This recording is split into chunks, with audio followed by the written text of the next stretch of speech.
Allez, bonsoir. On va dire chose promise, chose due. Je reviens rapidement avec la vidéo que j'avais mis en story. Prochaine vidéo. Donc là, voilà, le schéma, il est. La dernière fois, j'avais montré, j'étais vraiment au début, hein. Là, il est vraiment, on va dire, finalisé. Il est plus propre, voilà, mieux structuré. Donc là, ici, on a en fait un poste de livraison HTA. Poste de livraison, en fait, on a deux arrivées. Donc, je vais zoomer.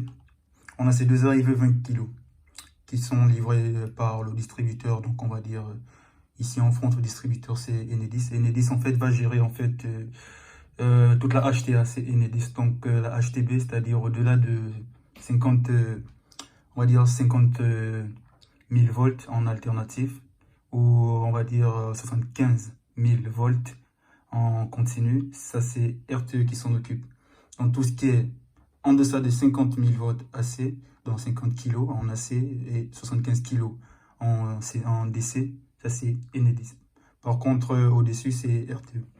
Donc là, ici, on a 20 kg, donc c'est Enedis qui va livrer ces 20 kg ici sur deux cellules d'arrivée. Donc on a une ici, une autre ici. On a ce genre de système en fait, ça c'est plus lorsqu'on veut faire on va dire une redondance en parenthèse ou un système secouru, c'est-à-dire en cas d'indisponibilité en fait de l'une de ces arrivées, les arrivées viendront souvent de deux tronçons différents.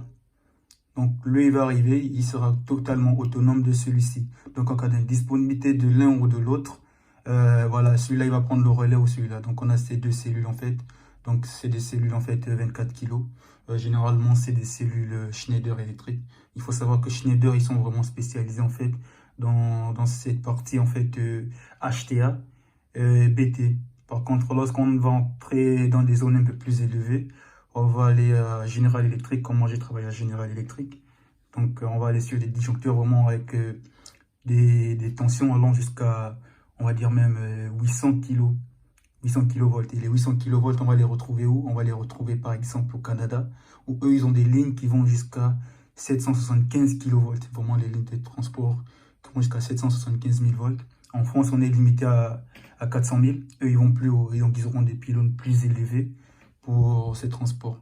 Donc ici en France, nos postes, on est en 20 kg. Donc les 20 kg qui arrivent seront reçus par des cellules en fait 24 kg. C'est juste pour être un peu au-dessus de la marge. Ne pas être trop juste en fait en fonction de la tension qui est livrée. Donc aussi on a le sectionneur, tout ça, etc., tous les éléments de sécurité. Ici on a le comptage. Dans le comptage, c'est vraiment pour la facturation, on va dire. Donc l'utilisation du poste, on va vous facturer en fonction de votre consommation. Donc tout ça, en fait, tout ce poste, en fait, HTA, il est sur la norme NFC 1500. 13, je parle de la 1500, la 1500 c'est la BT.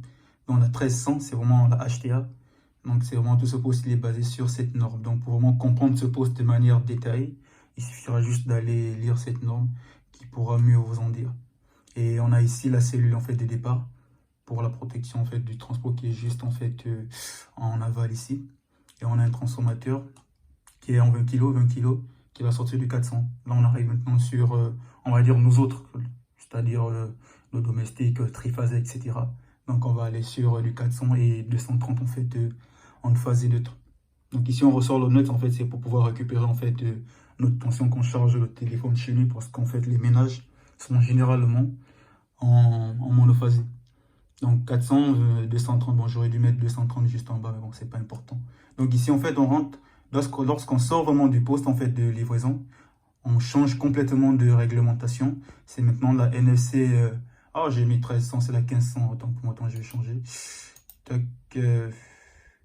c'est la 1300. Oh j'ai supprimé.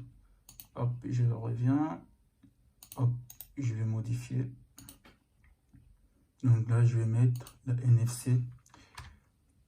C'est la 1500 qui devient la norme en fait réglementaire parce qu'on rentre sur la basse tension et la basse tension en France. En fait, c'est cette norme qui régit en fait la basse tension. Donc là, je vais le déplacer. Hop. Tchouk. Tchouk. Bon, au moins, ça vous permet de voir aussi comment le faire. S'il y en a qui veulent savoir, vous laissez un commentaire si vous voulez voir dans le détail. Avant, je faisais des vidéos plus longues, mais je voyais que ça prenait trop de temps. Là, je finis de faire en fait le schéma et je viens juste le montrer finaliser.